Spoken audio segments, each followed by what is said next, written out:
Halo,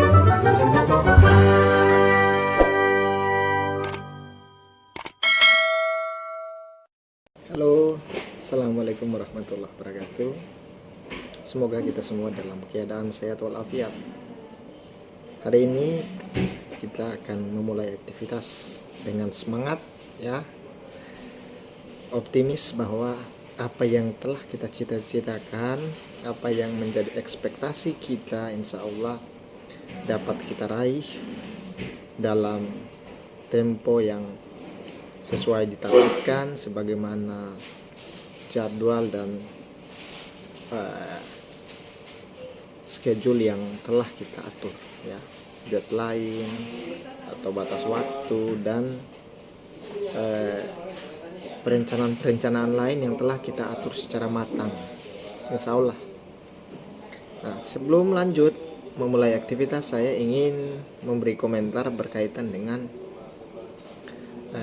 hearing komisi atau dengar pendapat, ya, antara komisi dengar pendapat sekaligus koordinasi antara Komisi 2 DPR RI dengan Bawaslu.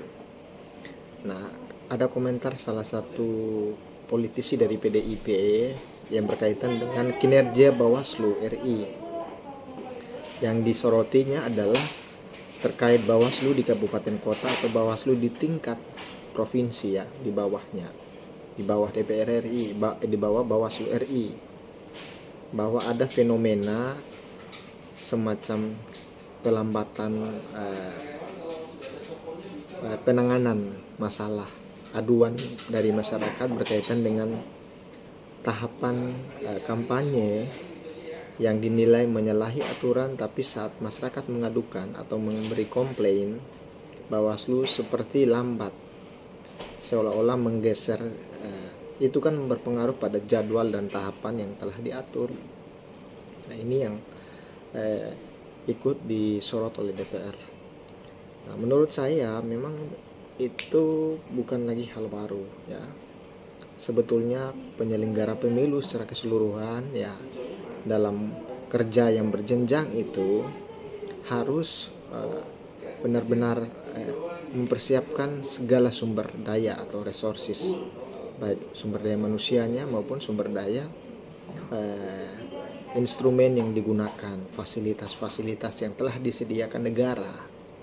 Kemudian mereka juga mendapatkan imbalan dari apa yang mereka kerjakan, sehingga sangat layak dan sangat etis kalau para penyelenggara pemilu ini bekerja secara penuh waktu, secara konsisten dan penuh tanggung jawab. Jangan mengulur-ngulur waktu, karena semua ketentuan atau tahapan proses yang dilaksanakan di penyelenggara pemilu itu semua berbiaya, bukan gratis, kan begitu, ya. Nah, itulah sebabnya kalau ada masyarakat, para aktivis atau pihak-pihak yang memberi protes karena dianggap penyelenggara pemilu ini lamban atau bahkan tebang pilih dalam menyelesaikan aduan publik, maka pola seperti itu atau respon seperti itu tidak sepantasnya diberikan, karena mau ataupun tidak penyelenggara pemilu itu adalah dia harus memperkuat yang namanya pelayanan publik atau memperkuat yang namanya kerja-kerjanya. Nah, penyelenggara pemilu juga tidak lain adalah babu. Dia adalah masyarakat yang representasi masyarakat, dan dia adalah kata lain daripada pelayan, ya, pelayan publik.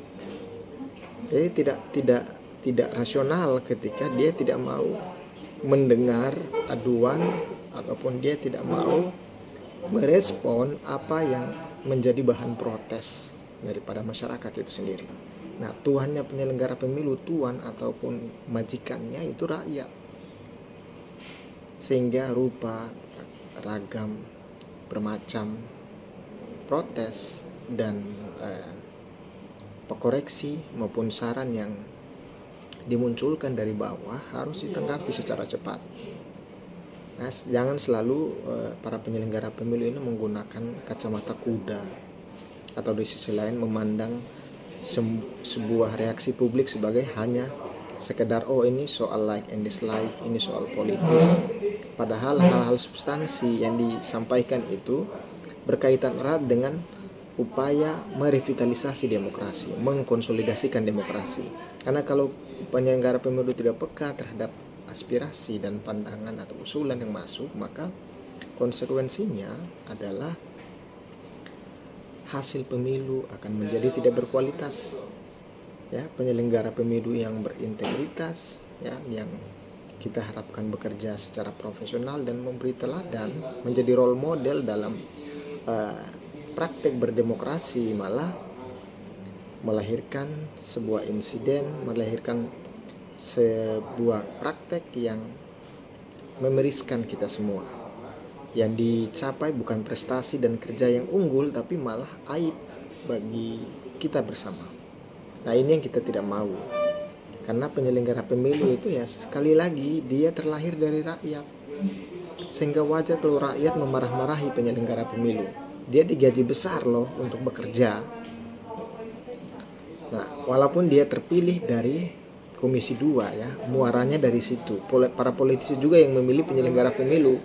Sehingga ada lelucon atau ada satir ya, semacam sindiran-sindiran dari pihak tertentu yang mengatakan bahwa penyelenggara pemilu adalah miniatur partai politik.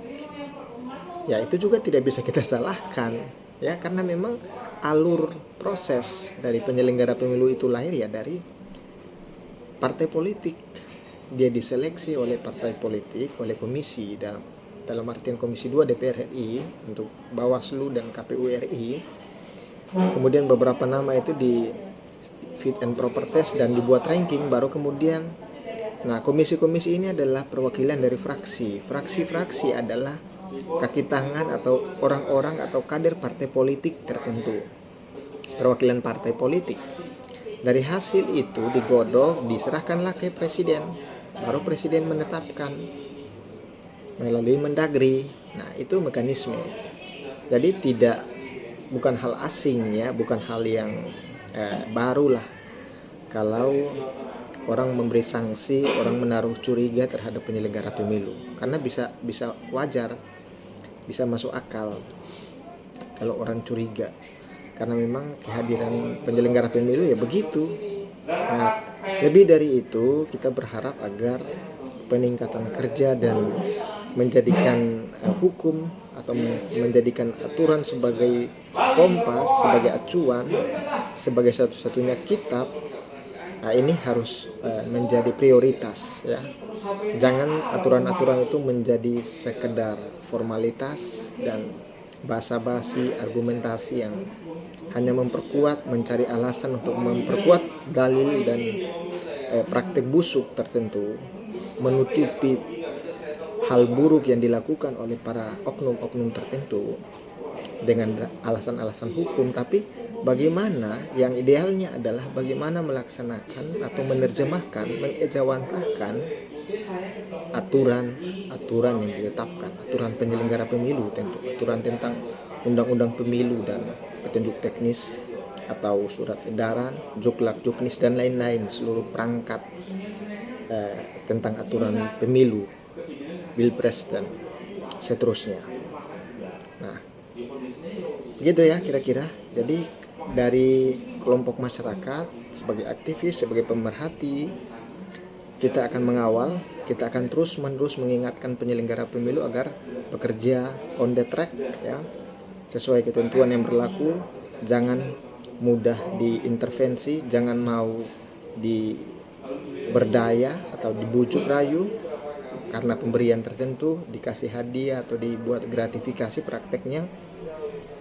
Jangan juga menolak harus mampu menolak takluk ketika ditekan atau diintimidasi, harus mampu melawan. Yang menjadi perjuangan utama adalah melaksanakan aturan ya. Aturan adalah segalanya, harus ditegakkan secara jujur dan adil. Mungkin itu yang bisa disampaikan. Billahi taufiq wal hidayah. Assalamualaikum warahmatullahi wabarakatuh.